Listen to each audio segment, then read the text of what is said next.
Okay. Thank you, Sarah. We are here at the June 25th full board meeting of DASNY. Welcome everybody to Buffalo, Albany, New York City and beyond. Sarah, will you read the roll for the board members, please? Sure. In our New York City office, we have our chair, Lisa Gomez, vice chair, Jerry Romsky. Also in the New York City office, we have Beryl Snyder and Alfonso Carney. In our Buffalo office, we have Janice McKinney. Here in Albany is Joan Sullivan, Christina Coughlin, and Adrian Swazerski. We are missing Ken Evans today. He was unable to attend. Back to you, Madam Chair. Thank you so much. And we also have Kent on, I guess, I talking to us apologize. live from Syracuse or somewhere. I'm not sure. So thank you very much. We're going to try to go expeditiously through the memo. I know we've been here longer than anticipated. Tab 1, may I have a motion to move the minutes from the May 14th board meeting? Great. Thank you. Thank you, Beryl. Thank you, Al. All in favor? Aye. Any opposed? No. Any abstentions? No. Motion carries. Okay. Tab 2, the audit committee report. Joan, will you give us your report, please? Certainly, thank you. We met today. This is a big meeting for us because the annual financial statements were discussed. We have a number of resolutions on the table, which we'd like the board to approve. We'll go through those. I'm going to turn it over to Kim to start. Yes, just quickly, before we go through to the approvals for the financial statements, just a few highlights, and I'll turn it over to KPMG for a few comments as well. Just want to highlight for the board that KPMG does expect to issue an unmodified opinion on DASNY financial statements, and they did not identify any significant deficiencies or material weaknesses, therefore, in our internal controls, and therefore they won't be issuing a management letter. Before turning over to KPMG, just want to thank staff that were involved, that are attributable to receiving this unmodified opinion. Again, Diane Topple, who's our Assistant Director of Accounting, who oversees the audit and makes sure all deliverables are received. In addition to her, she has the support of Stephen Winters-Bona, Tanette Tomlin, Stanley Reed, Jeff Arnold, Kelly Ray, and their teams. With their dedication and support, we continue to do the right work to allow us to receive unmodified opinions each year. Next, I'll turn it over to KPMG for remarks. Sure. Thank you, Kim. Good morning. I'm Marty Dunbar, the audit partner on the audit this year. I'd like to echo what Kim highlighted. We'll be issuing a clean or unmodified audit opinion. It was a very smooth and successful audit. No issues to report as a result of our work. Our work was executed in accordance with all professional auditing standards, both that are put in place under the AICPA as well as governmental auditing standards. So no matters to report with respect to the financial statements and the other reports that we issue at this time. Thank you, Marty. And again, briefly, I just want to give a few highlights of our financial results for the year. We had $10 billion in debt issuances for the year, $5 billion on behalf of state institutions, which is included in our financial statements, and $5 billion on behalf of conduit borrowers. In our construction line of business, we continue work at several sites, including the New York State Life Science Public Health Laboratory, the academic building at FIT, and Western New York Psych Center. Additionally, we awarded a design build contract for construction of a new 300-bed residence hall for SUNY Binghamton.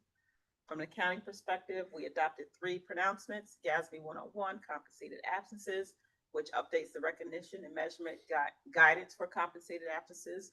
As a result of adopting this pronouncement, we restated our beginning net position by $10.8 billion, a reduction in our beginning net position of $10.8 million as of April 1st. We also adopted GASB 100, which is accounting changes and error corrections, which enhances accounting and financial reporting requirements. There was no impact on the financial statements as the effect of the new rule related solely to additional disclosures were applicable. And lastly, we implemented GASB 102, certain risk disclosures, whose objective is to provide users with essential information about risks related to vulnerabilities due to certain concentrations or constraints. Again, there was no impact on our financial statements as a result of adopting this pronouncement.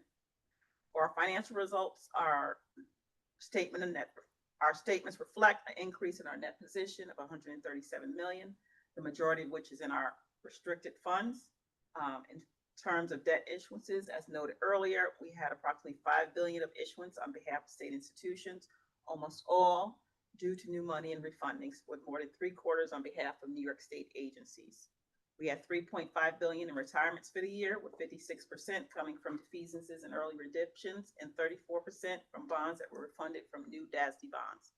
We ended the year with approximately 6 billion of outstanding bonds and notes, with state institutions making up 60% of that balance.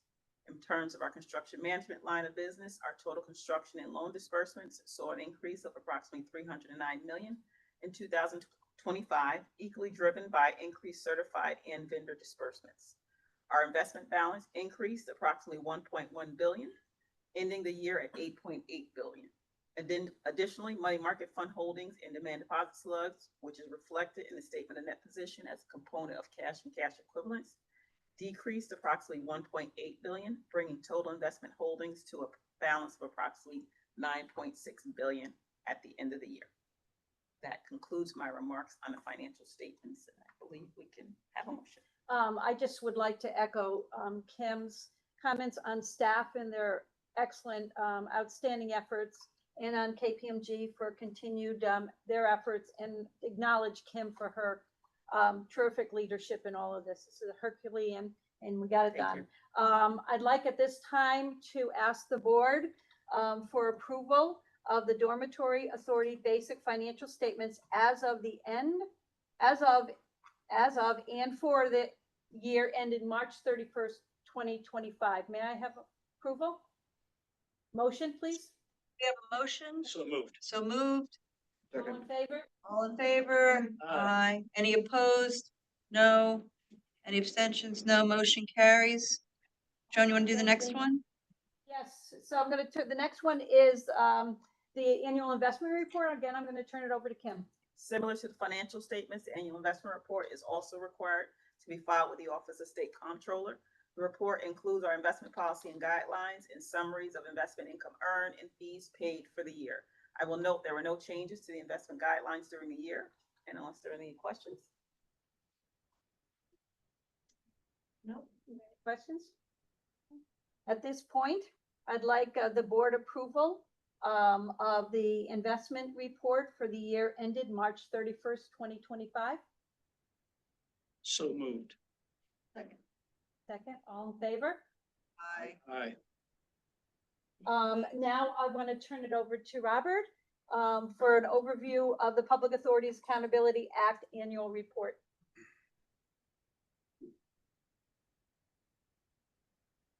Great. Thank you, Madam Chair. Just to reiterate, the ABO report really outlines our main lines of businesses, which include public finance, construction services, and grants administration. This serves as what is really the backbone of our 2025 annual report, which will begin this summer and will provide to the board in September. One of the things that we'd like to highlight, it outlines our activities for the last year. In the last year, DASNY completed 17 bond financings valued at approximately $9.6 billion. We also delivered approximately $6.4 billion in bonds for our public clients for a variety of programs, including our school districts programs, our Board of Cooperative Education Services, better known as BOCES, our sales tax and personal income tax programs. In addition, we delivered $3.2 billion for our independent private sector clients. Included in our transactions, we also completed 3 lease transactions under the TELP program, valued at $51.1 million. Our outstanding bond portfolio is approximately $60 billion. Our total construction portfolio included 916 projects valued at more than $13.5 billion. We completed 65 construction projects valued at approximately $350 million, and our 13 summer projects valued at $106 million. We also initiated 94 new full-service construction projects that are valued at over $1 million. The aggregate of that is $465.5 million. We have also awarded in original procurements approximately $1.36 billion. We also administer through our grants organization, our business line there, more than 25 different capital grant programs on behalf of the state. They performed yeoman's work and at over 1,144 grant disbursement agreements with a variety of constituencies, including local governments, not-for-profit organizations, and other eligible entities valued at approximately $456 million. We're very proud of the MWBE expenditures that we were able to accomplish. They totaled almost $200 million, which represents approximately 34.5% participation of our total contract expenditures. The breakdown is 20.5% for MBEs and 14.03% for WBEs. And on March 7th of 2025, the governor signed an amendment to the Medical Care Facilities Finance Agency Act, which increased our authority to issue bonds and notes by $1.8 billion on behalf of eligible hospital and nursing projects. Thank you, Madam Chair. That concludes the summary of our ABO report. Thank you. Thank you. Does any board member have any questions for Robert? If not, the audit committee requests the board approval of the Public Authorities Accountability Act annual report for 2025. May I have a motion to approve? Second. All in favor? Aye. Madam Chair, that concludes my report from the audit committee. Thank you. Great, thank you all. It's a busy month. Okay, tab 3, Beryl, do you have the governance committee report? I do. Thank you so much. The governance committee met earlier today and after approving the minutes of the March 12th meeting, discussed the request before the committee members to recommend approval of certain salary actions for staff officers consistent with Budget Bulletin D-1153. In addition, the committee also heard a presentation from DASNY's Director of Procurement, Cara Millard, regarding proposed revisions to DASNY's procurement policy and guidelines. The committee unanimously recommends full board approval of both resolutions. Chair Gomez? Okay, thank you. May I have a motion to approve the resolution authorizing the implementation of salary actions for staff, officers, and executive staff classified at the staff officer level? Thanks, Jerry. Motion? Thanks. Was that Joan? Yep. I think that was Joan. All in favor? Aye. Any opposed? No. Any abstentions? Great, thank you. I think we also need a motion to approve the resolution for DASNY's procurement guidelines. So moved. Thank you, Al. Second? Joan? Joan. All in favor? Aye. Any opposed? No. Any abstentions? No. Motion carries. Thank you. Tab 4 is the Finance Committee report. Jerry? Thank you, Madam Chair. We met an hour or so ago. We adopted the meeting minutes from the May 14th meeting of the Finance Committee. We advanced to the Mount Sinai offering, and we recommend unanimously that that be approved at today's board meeting. And also the TELP financing for TELP leasing for the NYU Langone. And again, we recommend that that be approved at today's board meeting. And unless anyone has any questions or concerns, that will conclude my report. Thank you very much, Madam Chair. Thank you so much, Jerry. So without further ado, let's get into tab 5, the aforementioned Mount Sinai financing. I think we have Matt Bergen and co-bond counsel Allison Radecki of Norton Rose Fulbright, US LLP, and Steve Adnapose of Perlman and Miranda LLC presenting. Take it away, Matt. Thank you, Madam Chair. The staff report provided to members presents a 30-year bond issue in an amount not to exceed $340 million on behalf of Mount Sinai Hospital.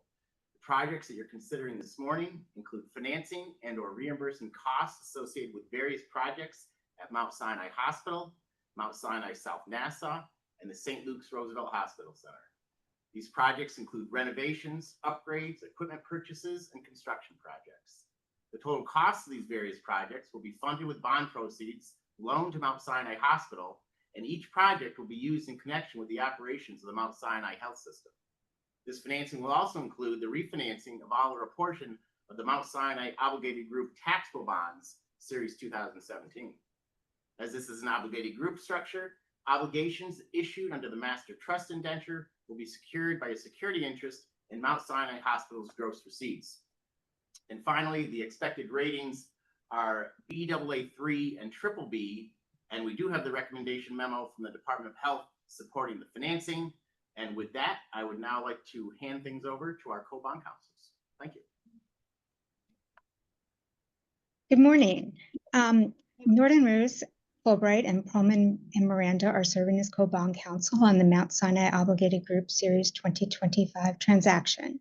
I'm Allison Radke at Norton Rose, and I will be giving a brief overview of the financing, and Steve will give a brief overview of the general resolution and series resolution. Then I will finish up with a discussion of the loan agreement and the master trust indenture, which I'll also refer to as the MTI.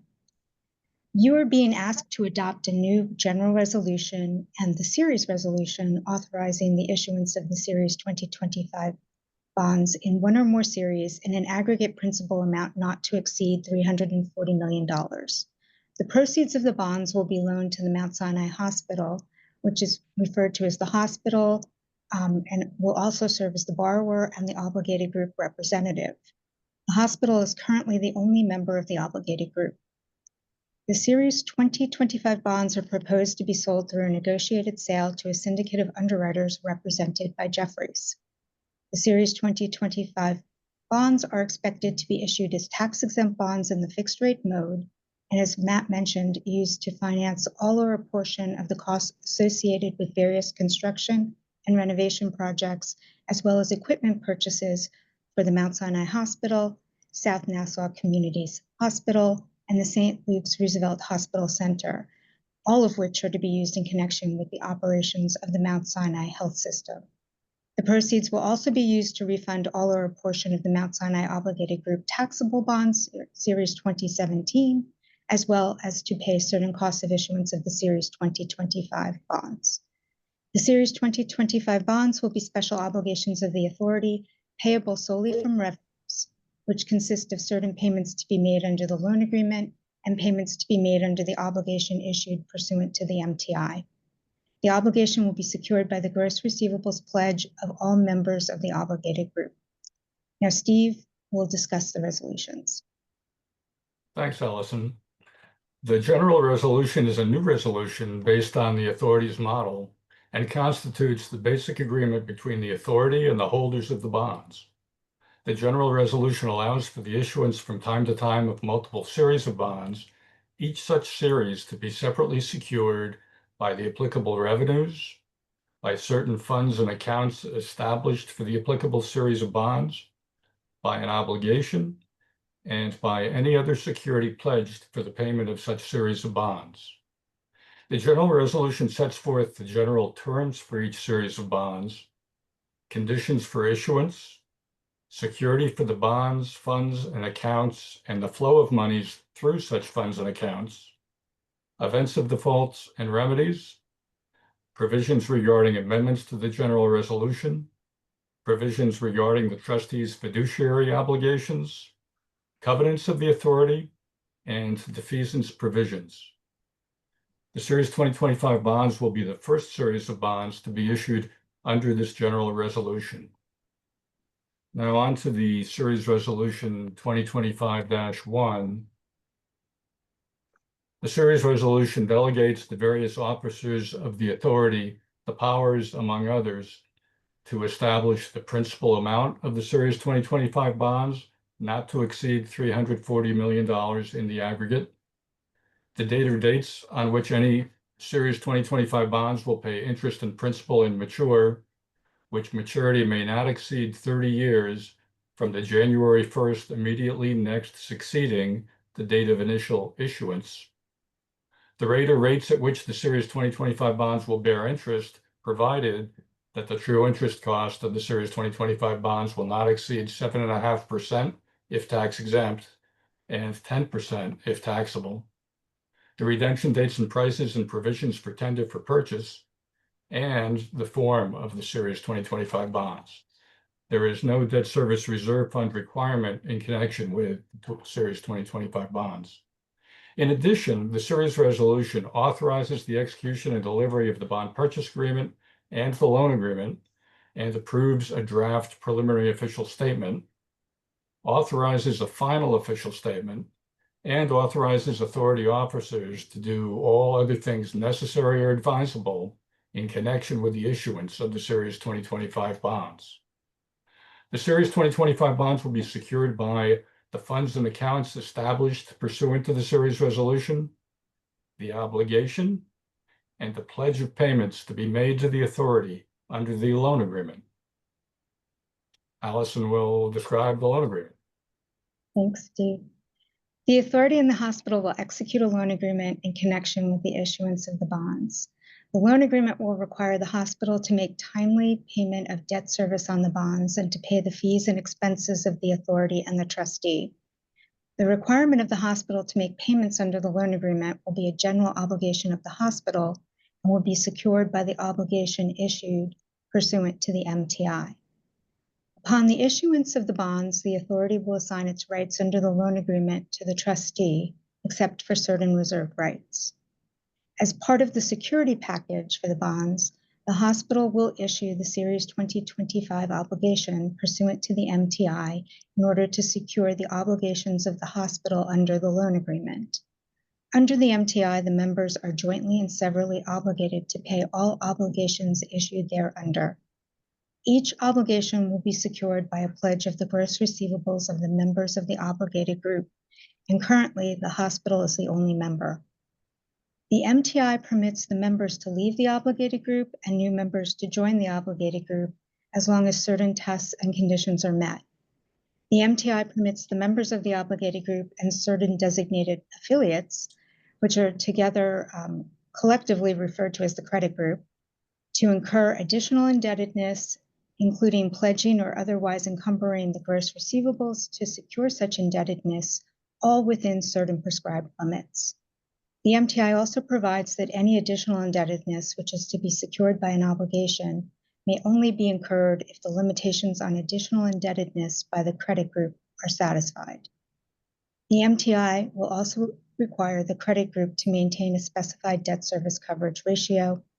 Currently, the hospital is the only member of the credit group, and there are no designated affiliates. This concludes our prepared remarks. Please let us know if you have any questions. Thank you. Thank you so much for that thorough presentation. Does anybody have any questions? Great. Could I get a motion to approve? Thank you, Ken. Thank you, Jerry. Second, all in favor? Aye. Any opposed? No. Any abstentions? No. Great. Motion carries. Go forth in finance. We're going to make a game time call and move Robert up one slot so he can do his president report since we ran a little long earlier. Great. Thank you, Madam Chair. I think it is certainly worth noting some upcoming changes to the board. We want to recognize that Elizabeth Velez has been named to the DASNY board, and certainly take an opportunity to thank Wellington for his 7 years of service and express our gratitude, even though he's not with us here today. Moving on to the president's report, I want to again thank Kim and her team for guiding us through our audit. Yet again, she makes it seem so effortless, but we recognize how much effort goes into getting us to this moment. So I want to thank her and her financing team. With respect to our annual metrics, I want to provide a little bit of context. We gave very many high-level statistics in our ABO report, but when we speak about some of the things that are below those those numbers. Our construction division, they completed over 52 full-service projects with a value of 363 million, but 13 of these were scheduled critical SUNY House projects, and all of them were completed in time for student occupancy. 49 of the 52 projects were completed under budget, and the 3 that were over budget were completed within 7% of their authorized budget. When we talk about MWBE participation, we again mentioned our 34.5% level.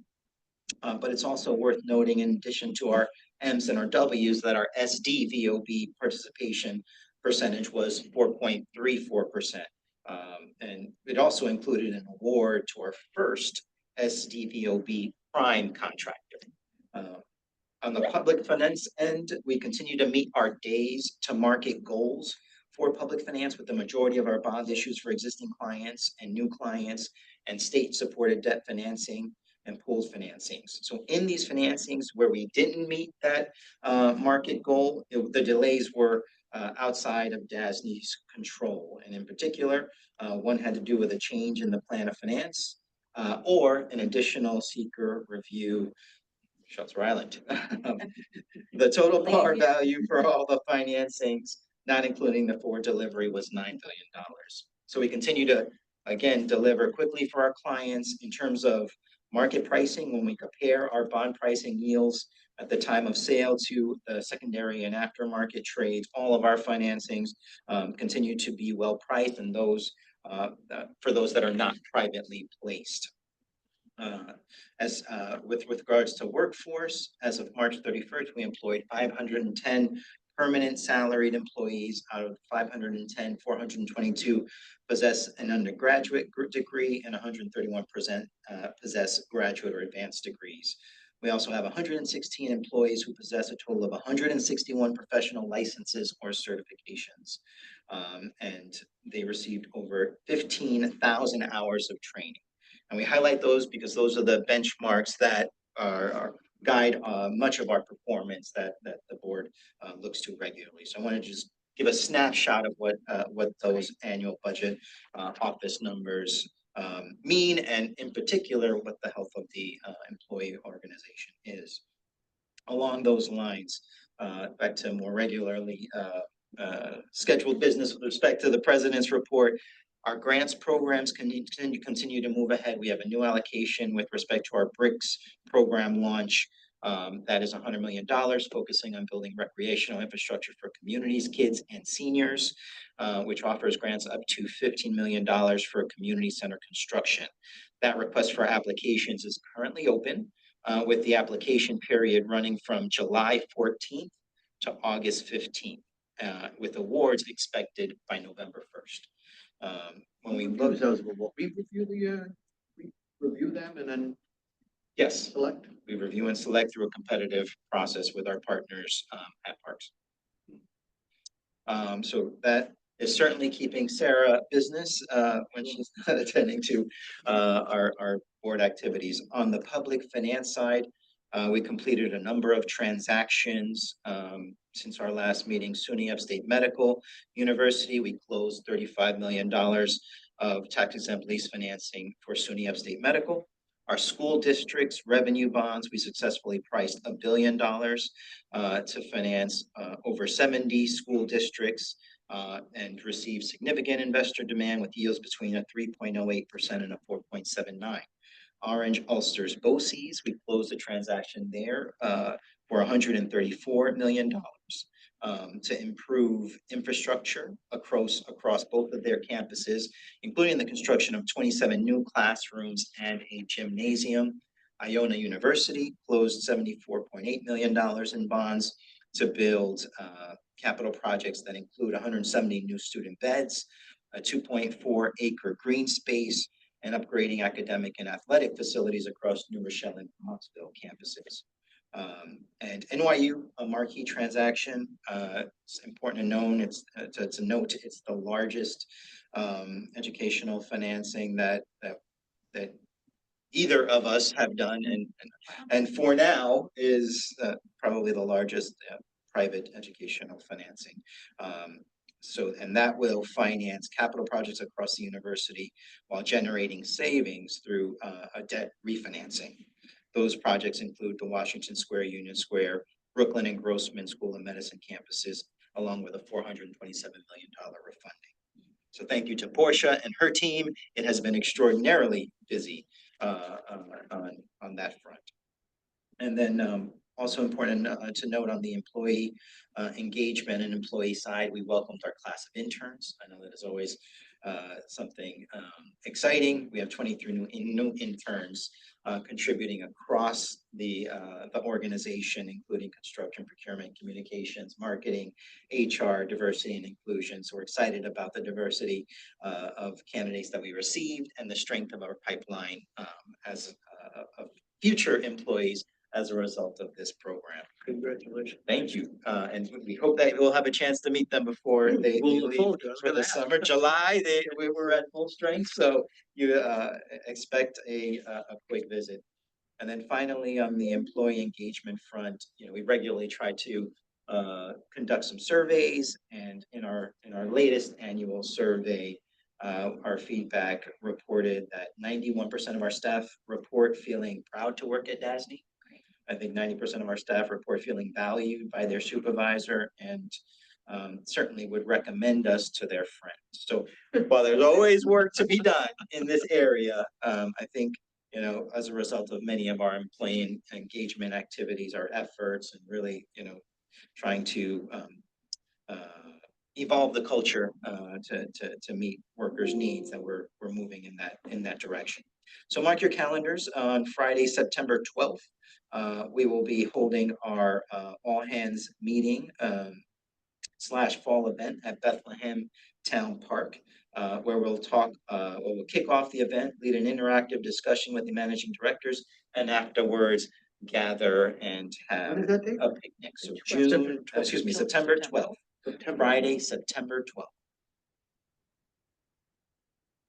Excellent. So with that, media coverage has been limited, and in your packets are the seeker report and the monthly grant report for your review and consideration.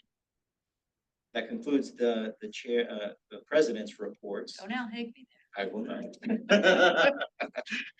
Okay, thank you. That's really a lot of great stuff happening. It's great to see the engagement. It's great to see all the progress of us moving forward. I know you have to jump. Turn it over to Oh, procurement. okay, turn it over to procurement. So that concludes the president's report, and we'll turn it to Kara and Carrie to present the procurement report. Great, thank you. Good morning, I'm Kara Mallard. I'm the Director of Procurement. I have been in this role for just about a year now, and I look forward to sharing the procurement activity for the 2024-25 fiscal year.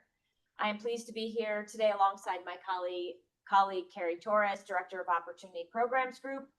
Carrie joined DASNY in September 2024 and has quickly made a positive impact through her proactive approach and innovative ideas.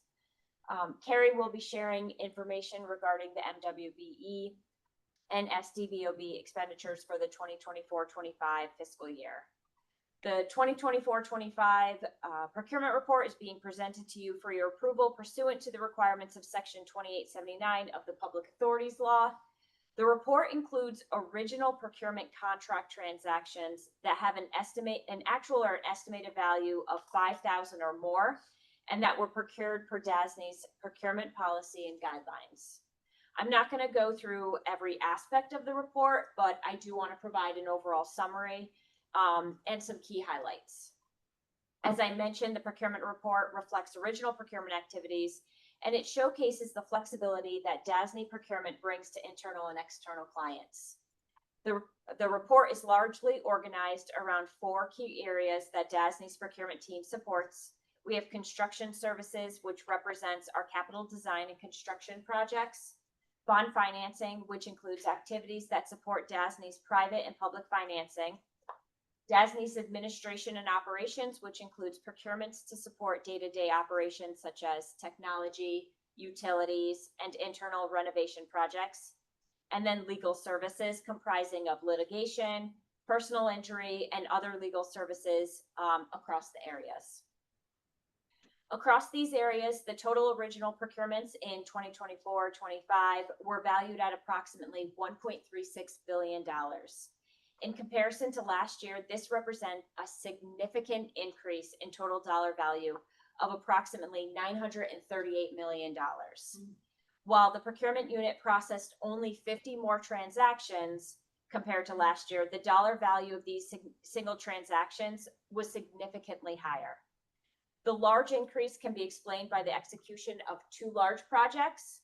The first was a $370 million design build contract for the New York State Public Health Lab. The second was a $326 million design bid build contract for the Mid-Hudson Forensic Hospital project. Procurement remains a high volume activity, but certain factors may sometimes drive the value in dollars encumbered. Things like client funding and timing, among other things, they all play a role in the total value we procure, but certainly procurement and OPG remain busy, high volume units. DASNY's procurement and our opportunity programs, we work hand in hand and we make it a priority to create opportunities for MWBEs and SDVOB participation across the state. I'm going to turn it over to Carrie Torres, who will provide information regarding MWBE and SDVOB. Thank you. I'm Carrie Torres, Director of Opportunity Programs Group. As demonstrated in the report, over $105 million has been directly awarded to MWBE and SDVOB contractors and consultants as prime contractors. Most notably, though, this does not represent the full value of MWBE SDVOB impact, as most dollars flow to MWBEs and SDVOBs as subcontractors through our primes to various tiers of subcontractors. When considering this aspect of payments through DASNY subcontractors, DASNY obtained an MWBE utilization rate of over 34%. Representing a value of approximately $199.8 million. 20% of subcontractor payments went to over 300 unique certified minority-owned firms, and another 14% to over 350 unique certified women-owned firms. DASNY exceeded its New York State goals as well as our own corporate goal. In addition, the estimated total of SDVOB participation, including subcontractors, accounted for approximately $25 million or 4.34% of expenditure. I am very proud of the engagement and compliance efforts of the OPG staff and procurement, along with the support of senior staff in the entirety of DASNY, all divisions, units, and personnel. DASNY continues to be a leading authority when it comes to MWBE and SDVOB compliance. And if there are no questions, I'll bring this back to Kara. Thanks, Carrie. I'd like to end with a summary of procurement activities. Capital design and construction projects represented 1.29 billion, or approximately 95% of the total original procurements in 2024-25.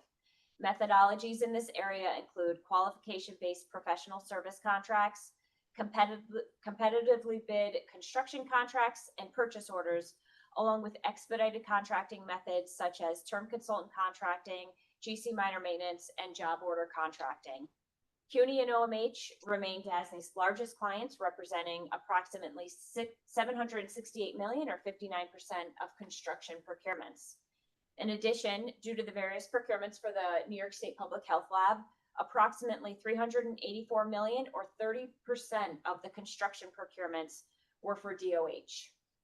I do want to note that the balance of the award for the design build contract, valued at over $1 billion, occurred after this reporting period and will be reported in 2025 and 2026. Approximately $600 million, or 46% of construction activity awards, were procured using the standard design bid build procurement method, with an average construction contract of approximately $6.5 million. In addition to design bid build, over $400 million was procured using the alternative delivery method design build. And I previously mentioned the New York State Public Health Lab project. However, DASNY also executed design build contracts for a $36 million OMH project, as well as a $31 million project for OPWDD. Alternative delivery, specifically design build. It's an important tool in DASNY's tool belt, and it's being utilized by several of our clients. In the interest of being brief, I do point to the other tables in the report that represent the types and awards procured by DASNY in the last fiscal year. I'm sure you'll get a good appreciation of the variety of services and commodities using a wide range of procurement methodologies that DASNY procures to serve internal and external needs. That concludes my presentation. Back to you, Madam Chair. All right, thank you. That's awesome. Great news all. All right, we're going to go back to tab 6 so that Justin Reyes Alvarez can do NYU Langone TELP lease. Hey, Lisa, do we need to approve the annual procurement report? Oh, you are correct. Thank you, Ken. Sorry. In my haste to get back to regularly scheduled program, I neglected to call for a motion to approve the annual procurement report resolution. I so move. Thank you, Al. Okay. All in favor? Aye. Any opposed? No. Any abstentions? No. Great. Motion carries. Now we can hand it over to Justin. Oh, I'm sorry, Juan. Thank you. The board is being asked to authorize a TILP transaction for NYU Langone hospitals in an amount not to exceed $60 million. The institution plans to finance medical, surgical, and other related equipment, patient care monitors, billing services and central supply equipment, pharmacy equipment, and finally, IT-related equipment. As discussed in Finance Committee, for disaster preparedness and risk management purposes, the institution operates 2 out-of-state data centers, one located in Carlsbad, New Jersey, and a second in Chicago, Illinois. A portion of the IT-related equipment being financed will be located in these out-of-state locations. The out-of-state IT hardware assets support critical data infrastructure as part of an integrated operation for the institution's facilities located in New York State for the treatment of patients in New York State. Bond Counsel has vetted this issue. Thank you. Any questions for Juan? No. Okay, may I have a motion? So moved. Thank you, Janice and Kent. All in favor? Aye. Any opposed? No. Any abstentions? No. Great, motion carries. Now we will turn it over to Portia on tab 8 for the public finance report. Thank you, Madam Chair. Robert talked about the deals that we had priced and closed since the last board meeting, so I'll move on to a brief market update. Total year-to-date new issuance volume for 2025 is approximately 279.1 billion, up from last year's comparable volume of approximately 246.5 billion. This week, primary issuance is expected to total approximately 9.8 billion. At the June Fed meeting, the committee unanimously voted to leave rates unchanged for the 4th consecutive meeting. Despite the Fed's decision to keep rates steady at their meeting last week, officials continue to expect at least 1 rate cut before the end of the year, with some speculating that there could be 2 rate cuts before the end of the year. Municipal bond flows saw net inflows for the week. This is actually marking the 8th consecutive week of inflows.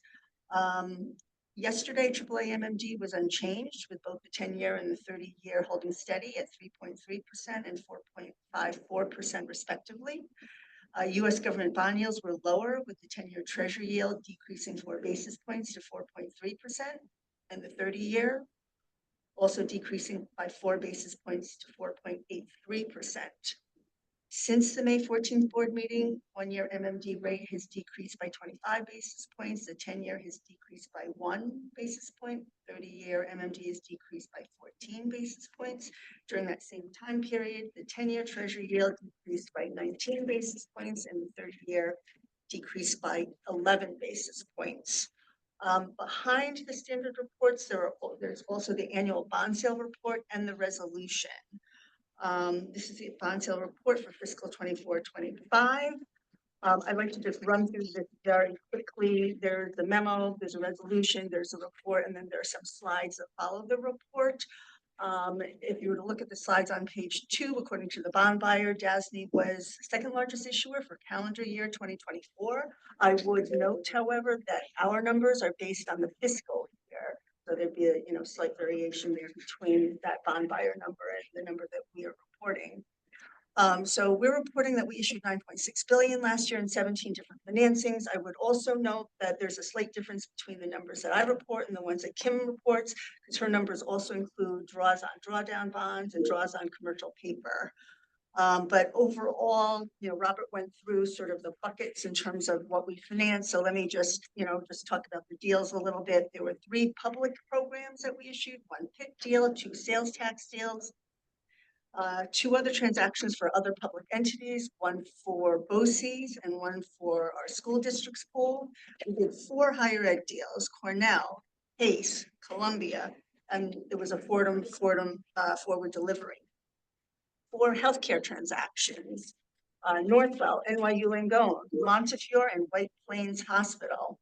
And then there were 4 other independent institutions, residential institutions for children. That was the Charlton School, Shelter Island Library, St. Anne's School, and Royal Charter Properties. Just a few general takeaways, as with previous years, vast majority of the PAR that is issued is really for the public programs as compared to the private programs. Credit enhancement, again, similar trend as in previous years, not a big factor in last year's issuance. There was partial bond insurance on the school district's deal, partial bond insurance on White Plains Hospital, and the Charlton School was fully insured. We continue to see private placements. There was that Fordham forward delivery. The St. Anne's School was a private placement, as was Royal Charter Properties, Inc. Regarding the TELP program, as Robert had mentioned, we did 3 TELP leases totaling $51 million. As always, when we put this report together and you see all the bond sales summaries, this is really a testament to the work of the staff. So I very much thank Public Finance and Portfolio Monitoring, together with legal and together with the folks in finance, because they all did extraordinary work, and for that I'm grateful. In particular, though, I would like to thank Steve Kosher, because he's done a lot of work on the technology front with our database, which has allowed a lot of our reporting to be really automated. We used to do a lot of things with spreadsheets and, just ticking and tying, and he's done tremendous work with the database that's really led to a lot of efficiencies. I'd like to thank Megan Sear also for really generating the report. I'd like to thank Alex Radine, who did the ratings report, which is also included in your materials. There's a resolution that follows the cover memo in connection with the annual bond sale report. No resolution is necessary for the TELP report. Madam Chair. Great, thank you. So could we have a motion to approve the annual bond sale report? Thank you, Beryl. Second. Thank you, Al. All in favor? Aye. Any opposed? No. Any abstention? No. Motion carries. Anything else, Portia? Any questions? That's it for me. Thank you. Did you hear anything related to the, what is the big beautiful bill? Is it Yep. concerning related to So, the thus bond market? Thus far, we are okay. But as you know, the Senate Finance Committee, that draft has come out. There's still a lot of discussion that's going on, still a lot of, I guess, Fluid. contentious issues that are out there that need to be resolved. But so far, tax debt financing has been spared. Good. Okay, so then we will turn over to Kim for the financial report, who also has had a lot of great results shared from audit and other financial activities that she and her team have been working hard on. So Kim, take it away. Thank you, Madam Chair. Included in your materials is the monthly financial report showing results through April, which shows personnel expenses are in line with projection and non-personnel expenses are under projection. We closed 4 private debt issuances for the period, generating $500,000 in fees, and we billed $1.6 million in direct labor hours. Also included in your materials is a quarterly investment report, which shows the allocation of investments as of March 31st. Much of that data has been previously reported in connection with the review of the financial statements. However, I will touch on the MWBE broker-dealer trading, which is included in your report.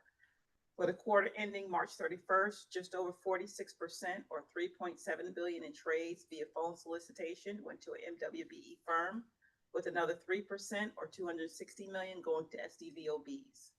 On the electronic trading side, we awarded just under 15% or 275 million to MWBEs and just over 29% or 548 million to SDVOBs. For the entire fiscal year, just over 41% or 6.9 billion in trades via phone solicitation to an MWBE firm, with another 2.4% or 399 million going to SDVOBs. On the electronic trading side for the fiscal year, we awarded just over 19% or 776 million to MWBEs and just over 17% or 705 million to SDVOBs. Unless there's any questions, that concludes my report. Thank you, Kim. Any questions or concerns for Kim? None here. Thank you very much. So we'll advance to the next tab. Behind tab 10 is the construction report, and that will be presented by Steve. Thank you. We had 8 new projects added during the reporting period, totaling 110 million. They were all out of the CUNY portfolio. We completed 2 projects, both out of the CUNY portfolio, for about 15 million. We had an expenditure jump from April of 24 to April of 25. Those monthly reporting periods were 57 million and 107 million, so we jumped by 50 million for the first month of the new fiscal year. A couple of quick project updates. The 2025 SUNY summer projects are all underway now. We've got 20 projects valued at 25 million at various campuses, mostly upstate. They're all advancing at this time. FIT, so FDNY came in on June 3rd. They wrote us a letter of defect with 16 deficiencies. That gets us much closer to the TCO that we're seeking. So the school can occupy for the fall 2025 semester. We're working on remedying the 16 deficiencies. We've also had DOB in. They have inspected and also had about 11 deficiencies. We're going to refile with DOB by Friday of this week.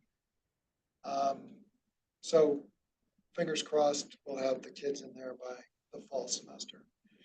SUNY New Pulse, we're finishing up that project. That's a $49 million gut rehab. Again, a dorm project, hopefully done in July, if not in early August. We'll have the kids occupying there in time for the fall semester.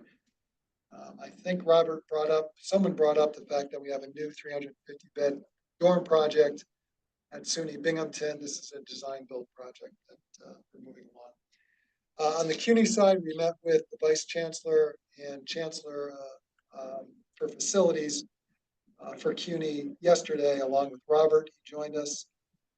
Good meeting, pretty productive. Plenty of CUNY work, as the new projects suggest. OPW and OMH, the Capital District Psych Center parking garage is down. The new 500 vehicle parking garage will begin in the month of July. The Mid-Hudson Forensic Psychiatric Hospital, we have steel erection beginning tomorrow, actually. So foundations are in and we're moving forward with that. Nothing really new on the Western New York Children's front, still trying to price up some remedy packages from our general contractor. And things are moving along nicely on the DOH lab. We had a principals meeting this week. A number of packages, construction packages, are being let out to bid. And so far, so good with regard to the budget. A few administrative items. We have 32 open FTE recruitments that are ongoing right now. The same areas, mostly project managers, field reps, and architects and engineers.